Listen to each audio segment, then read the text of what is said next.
श्री गणेशाय नमः। श्री जानकी बल्लभो विजयते। सुंदरकांड 42वें दोहे के आगे तीसरी चौपाई तक हो चुका था। तो जहाँ पर विभीषण आ गए हैं समुद्र के इस पार राम जी के पास, तो वानरों की सेना ने उन्हें रोक लिया है और अंदर समाचार दिया है सुग्रीव जी को। और सुग्रीव ने भगवान राम से पूछा है कि क्या करें। तो राम कहते हैं कि हे सखा, आप ही बताइए कि आपकी क्या राय है। कह प्रभु सखा बूझिए काहा, कही कपि सुनहु नर नाहा। हे राजाओं के राजा, आप सुनिए। मेरा तो राय ये है कि जानी न जाई निशाचर माया, काम रूप कहीं कारण आया। राक्षसों की माया जानी नहीं जाती है, पता नहीं इसके मन में क्या है, और ये इच्छा से ही रूप धारण करके आ जाते हैं।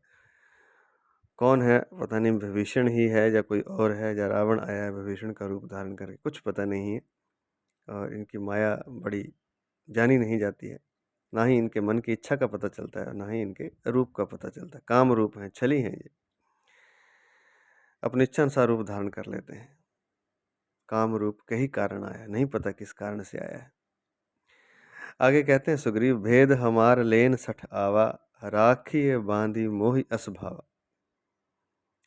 तो मेरा तो ऐसा मत है कि ये हमारा भेद लेने के लिए आया है, हमारी सेना का भेदी बन करके आया है, तो इसको हम बांध कर रख लेते हैं, ऐसा मेरा मत है। राखिए बांध मोहि असभावा, मुझे तो ऐसा भा रहा है कि इसको बांध के रख लेते हैं। तो राम जी जो बोल रहे हैं वो सुनने वाला है, बड़ी विशेष बात है। विशेष नहीं है, उत्तम है, सर्वोत्तम है, सबसे श्रेष्ठ बात है। तो राम जी कहते हैं कि सखा नीति तुम नीकी विचारी, मम पन शरणागत बहारी भयहारी।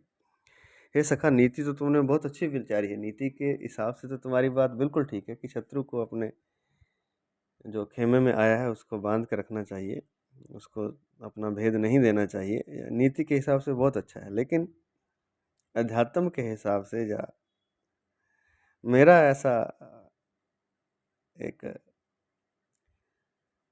मत है या मेरी ऐसी एक प्रतिज्ञा है। वो क्या प्रतिज्ञा है? मम पन शरणागत भयहारी। मेरा एक प्रण है, मेरी एक प्रतिज्ञा है कि मैं जो मेरे शरण आ जाता है उसके भय को दूर कर देता हूँ, चाहे वो कोई भी हो, चाहे दुष्ट हो, चाहे भेद लेने आया हो। यह बात हर किसी के लिए लागू नहीं होती। हम सोचें कि हर व्यक्ति ही इस नियम को लागू कर सकता है कि उसकी शरण में जो भी आए दुष्ट और उसको वो स्वीकार कर ले। यह भगवान के लिए है बात, क्योंकि भगवान तो सर्वशक्तिमान है, इसलिए उनके लिए दुष्ट राक्षस उनकी शक्ति के आगे कुछ भी नहीं है। तो भगवान का ये प्रण है, हम लोगों का प्रण नहीं। हमें तो देखना पड़ेगा कि कौन हमारी शरण में आया है, वो अच्छा है या बुरा है, हमें नुकसान तो नहीं कर सकता। लेकिन भगवान का ये प्रण है, मम पन शरणागत भयहारी। मेरा प्रण है, भगवान बोले, भगवान राम बोले कि मैं शरणागत के दुख को दूर करता हूँ, और जो मेरी शरण में आ जाता है उसको मैं त्यागता नहीं हूँ। सुनी प्रभु बचन हर्ष हनुमाना। हनुमान जी प्रभु जी के वचन सुनकर बहुत प्रसन्न हुए, क्योंकि वे तो पहले से ही जानते हैं हनुमान जी और राम जी में कोई भेद नहीं है। एक तरह से भेद इस तरह से नहीं है कि राम जी के मन की बात हनुमान जी जानते हैं, इसलिए हनुमान जी ने कभी राम जी की बात का विरोध नहीं किया। लक्ष्मण विरोध कर लेते हैं, लेकिन हनुमान जी ने कभी विरोध नहीं किया, क्योंकि वे उनके मन की बात जानते हैं और उनकी शक्ति को, उनकी सर्वव्यापकता को, संप्रभुता को जानते हैं। सुनी प्रभु बचन हर्ष हनुमाना, शरणागत बच्छल भगवाना।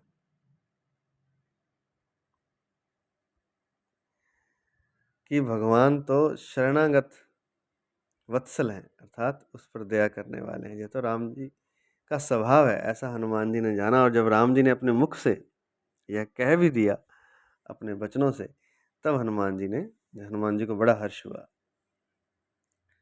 आगे राम जी कहते हैं, शरणागत कहूँ जे तजहि, निज अनहित अनुमानी, ते नर पावर पाप में ते नहीं बिलोकत हानि।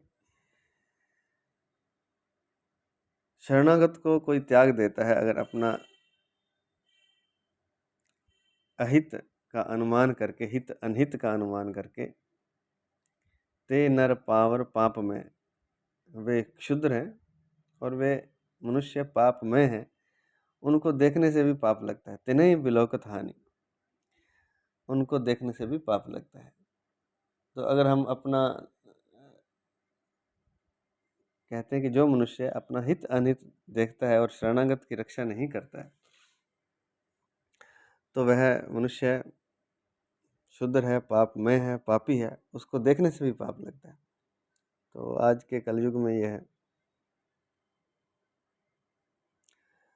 भगवान के लिए तो ये बात ठीक है, लेकिन मनुष्य कोई शरण में आ जाए, तो अगर दुष्ट आ जाए तो उसको देखना पड़ेगा कि दुष्ट है या नहीं।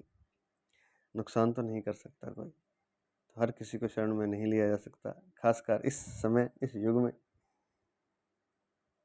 हाँ, अगर कोई वह नुकसान नहीं कर रहा, तो शरणागत की रक्षा करनी चाहिए, ऐसा मेरा मानना है। लेकिन यहाँ पर लिखा है कि कैसा भी हो, उसको शरण में आए, उसको अपना लेना चाहिए।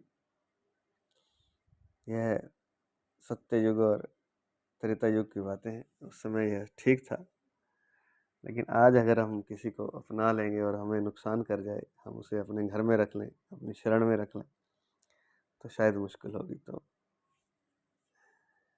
लेकिन यहाँ ऐसा लिखा है कि वो मनुष्य पापी है जो शरण में आए की रक्षा नहीं करता, अपना हित अनहित देखकर, और उसे पाप लगता है, उसको देखने से भी पाप होता है।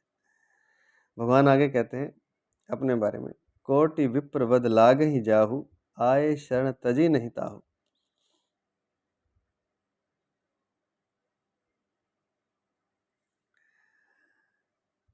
अगर करोड़ों ब्राह्मणों की हत्या भी की हो और वह मेरी शरण में आ जाए, तो मैं उसे कभी त्यागता नहीं हूँ। सन्मुख होई जीव मोहि जब ही, जन्म कोटि अग नास ही तब ही। जब जीव मेरे सन्मुख हो जाता है, मेरी शरण आ जाता है, तो उसके करोड़ों जन्मों के जो पाप हैं, वो एक क्षण में मैं नष्ट कर देता हूँ।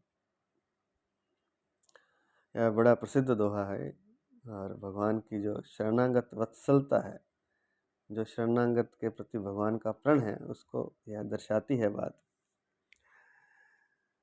राम सुखदास जी महान संत हुए हैं राजस्थान के। उन्होंने भी यही कहा कि जब शरणागत हो जाओ आप परमात्मा के, शरणागत पर बहुत जोर दिया उन्होंने। उनके सारे लेक्चर लगभग शरणागत पर हैं। तो उन्होंने कहा कि भगवान के जब हम शरण हो जाते हैं, तन मन धन से हम अर्पित हो जाते हैं भगवान के आगे, कि अब तुम जो करो करो, मेरा अपना कोई मत नहीं है, तुम जो करोगे वही मुझे पसंद होगा, वही मुझे स्वीकार होगा। तो जो शरणागत हो जाता है, उसको फिर उसके सारे पाप भगवान स्वयं ही नाश कर देते हैं। यहाँ तक लिख दिया यहाँ पर तुलसीदास जी ने कि करोड़ों ब्राह्मणों की हत्या का पाप भी अगर लगा हो, ब्राह्मण को तो दोष देना वैसे ही गलत है, हत्या करना तो महापाप है, लेकिन करोड़ों ब्राह्मणों की हत्या का भी अगर पाप लगा हो, तो भगवान के अगर वो शरण आ जाता है, तो भगवान उसे क्षमा कर देते हैं और उसके करोड़ों जन्मों के पाप को क्षण मात्र में भस्म कर देते हैं। तो बड़ी प्रसिद्ध दोहा है, और शरणागत की श्रेष्ठता को यह दर्शाता है। भगवान का जो प्रण है अपने शरण में आए हुए को, उसको दर्शाता है। इसलिए तो भगवान को शरणागत वत्सल कहा जाता है। तो यह दोहा दोबारा से सुनते हैं। कोटि विप्रवध लाग ही जाहु, आए शरण तजहि नहीं ताहु। जिसे करोड़ों ब्राह्मणों की हत्या का पाप लगा हो, उसको भी मैं अपनी शरण आने पर त्यागता नहीं हूँ, अपना लेता हूँ। सन्मुख होई जीव मोहि जब ही, जब जीव मनुष्य नर प्राणी मेरे सन्मुख होता है और शरणागत हो जाता है,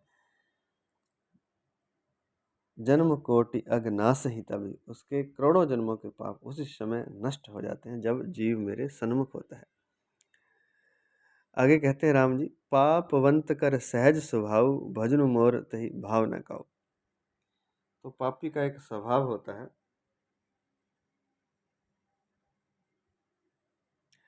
कि उसको मेरा भजन अच्छा नहीं लगता। पाप पुण्यात्मा और पापात्मा में क्या अंतर है? पुण्यात्मा का एक विशेष है कि उसे भजन भगवान का अच्छा लगता है, भगवान अच्छे लगते हैं, भक्ति भाव में रहता है। लेकिन जो पापी है उसे भगवान वगैरह कुछ अच्छा नहीं लगता, वो अपने नशे में और इधर-उधर की चीज़ों में, मद्यपान में, मदिरापान में और जो नहीं खाना चाहिए मांस आदि, उस खाने में उसका रस होता है और भी पाप वो करता है। तो ये पापवंत का सहज स्वभाव होता है कि उसे भगवान का भजन अच्छा नहीं लगता। जो पै दुष्ट हृदय सोई होई, मोरे सन्मुख आव की सोई। तो कहते हैं कि अगर रावण का भाई विभीषण दुष्ट हृदय होता तो मेरे सन्मुख आ ही नहीं सकता था, क्योंकि मेरे सन्मुख वही आ सकता है जो जो जो मुझसे प्रेम करता है। जो मुझसे प्रेम नहीं करता और जिसे भजन अच्छा नहीं लगता, वो मेरे सन्मुख ही नहीं आ सकता। ऐसी भगवान की लीला है कि पापी आदमी भगवान के सन्मुख आ ही नहीं सकता। पापी आदमी को भगवान का भजन अच्छा ही नहीं लगता। इसलिए सुग्रीव जब आया है तो वो दुष्ट होता तो वह मेरे सामने आ ही नहीं सकता था। तो यह उन्होंने तर्क भी दिया भगवान विभीषण के लिए सुग्रीव को कि अगर वह पापी होता, दुष्ट होता, छलिया होता तो वह मेरे सामने आ नहीं सकता था। यह भी बहुत प्रसिद्ध दोहा है अगले वाला। निर्मल मन जन सो मोहि पावा, मोहि कपट चल छिद्र न भावा। भेद लेन पठवा दस सीसा, तबु न कुछ भय हानि कपीसा। कहते हैं कि मुझे तो पापी से कोई घृणा नहीं है, पापी हो भले ही, लेकिन वह शरणागत जब आ जाए तब उसका मन निर्मल हो, कपट ना रखे अपने मन में, कोई छल छिद्र ना रखे। बस भले ही पाप किए हों लाखों, लेकिन जब एक बार वह शरणागत आ जाए फिर उसके बाद कुछ गलत कार्य ना करे, कोई पाप ना करे और कोई मन में कपट ना रखे। जैसा भी है वैसा मेरे सामने प्रस्तुत हो जाए। पापी है तो पापी है, जैसा है अपने को स्वीकार करके, क्रोधी है, लोभी है, मोही है, दुष्ट है, हत्यारा है, अहंकारी है, जैसा भी है, अगर वह अपने आप को स्वीकार करके, अपने अवगुण को स्वीकार करके मेरे सामने प्रस्तुत हो जाता है, शरणागत हो जाता है, तो मैं उसके सारे पापों का नाश कर देता हूँ और अपने जैसा बना लेता हूँ। निर्मल मन जन सो मोहि पावा। ऐसा निर्मल मन मुझे पा सकता है जिसमें क्या, मोहि कपट छल छिद्र न भाव, जिसमें कोई कपट ना हो, कोई छल ना हो, जो दूसरे को दोष ना दे। छिद्र क्या मतलब क्या है? छिद्र का मतलब है जो दूसरों में दोष देखता है। ये बहुत अच्छी बात है एक, कि जो अगर अगर हम दूसरों में दोष देखना ही बंद कर दें, केवल मात्र इतना कर लें कि दूसरों के दोष ना देखें और अपने गुण ना देखें,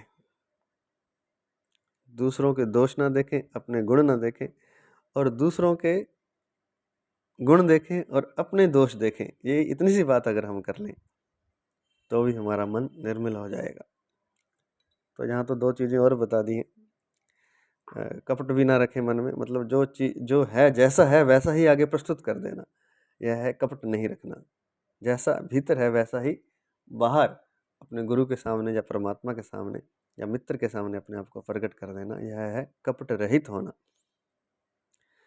तो कपट छल, यही छल है कि जो है कुछ कह रहा कुछ और रहा है, लेकिन अंदर से कुछ और करना चाहता है। यह छल है, धोखा करना चाहता है।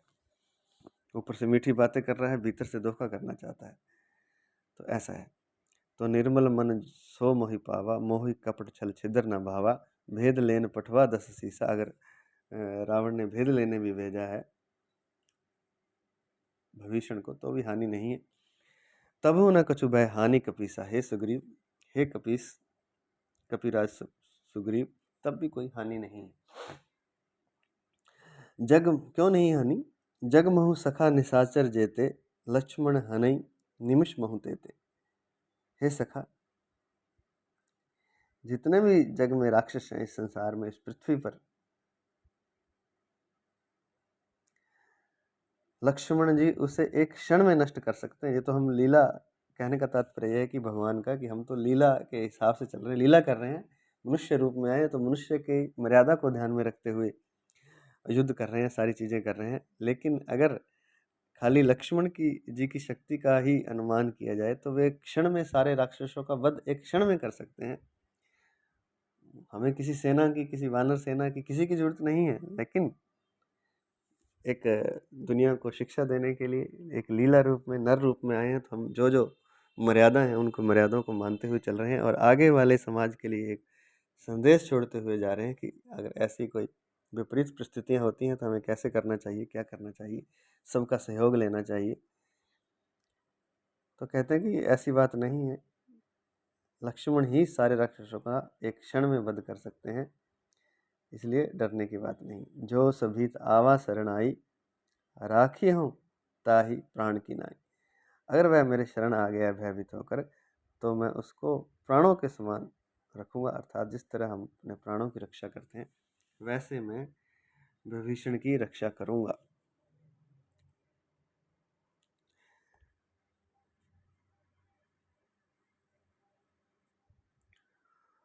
उभय भांति तेहि आनहु, हंसी कह कृपा निकेत। राम जी कहते हैं कि वह कैसे भी आया हो, चाहे वह शरण ग्रहण करने आया हो तो भी कोई दिक्कत नहीं, अगर वह भेद लेने आया हो या कोई और शैतानी करने आया हो तब भी दिक्कत नहीं है। उभय भांति तही आनहु, कैसे भी आया हो वो, हंसी कह कृपा निकेत। कृपा के सागर राम जी ने हंसकर कहा, वह कैसे भी आए, जय कृपाल कही कपि चले अंगद हनु समेत। वह कैसे भी आया हो तो कोई दिक्कत नहीं है, कोई परेशानी नहीं है, चाहे भेद लेने आया हो, चाहे शरणागत शरण आया हो, दोनों तरफ से हम उसकी रक्षा करेंगे। क्योंकि अगर राक्षसों का भय, तो राक्षसों को तो लक्ष्मण जी एक क्षण में नष्ट कर सकते हैं, न केवल रावण के जो लंका में राक्षस हैं उनको, बल्कि पूरी पृथ्वी के, पूरे जगत के। तो उभय भांति तही आनो, हंसी कह कृपा निकेत। तो दोनों तरफ से अगर आया है, दोनों बातें सोचकर, तो आने दो, कोई दिक्कत नहीं। जय कृपाल कहीं कपि चले अंगद हनु समेत। तो तब अंगद और हनुमान जी से सुग्रीव भगवान राम की जय हो ऐसा कहते हुए वहां से चले गए। सादर तही आगे करी वानर, चले जहां रघुपति करुणा कर। तब वानरों ने विभीषण को आगे करके रघुपति श्री राम जी जहाँ हैं, करुणापति श्री राम जहाँ हैं, वहां पर वे विभीषण को लेके आए। बाकी वानर दूर ही ते देखे दो भ्राता, नयनानंद दान के दाता। तो दूर से ही जब दोनों भाइयों को विभीषण ने देखा, नयनों को आनंद देने वाले और दान के दाता, नयनों को आनंद का दान करने वाले दोनों भाइयों को जब देखा विभीषण ने, तो उसे बड़ा सुख हुआ।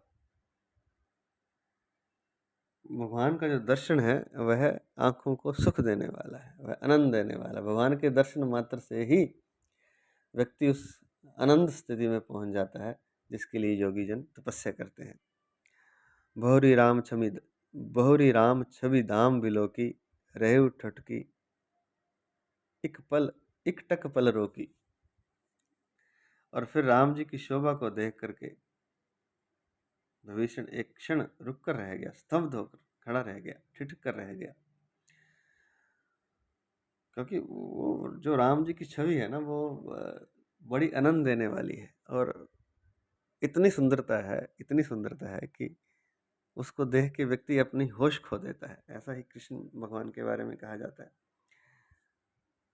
तो ऐसी बात है, ये भगवान का एक गुण है, ये भगवान के रूप का गुण है। भुज प्रलंब कंजारुण लोचन, श्यामल गात प्रणत भय मोचन। बड़ी बड़ी लंबी भुजाएं हैं, लाल कमल के समान उनके नेत्र हैं, श्यामल गात है, श्याम शरीर है, और प्रणत भय मोचन, शरणागत के रक्षा करने वाले हैं। तो इसकी विस्तार से व्याख्या हम कल करेंगे। तो आज इतना ही। जय जय श्री राम, जय जय श्री राम, जय जय सिया राम, जय जय सिया राम।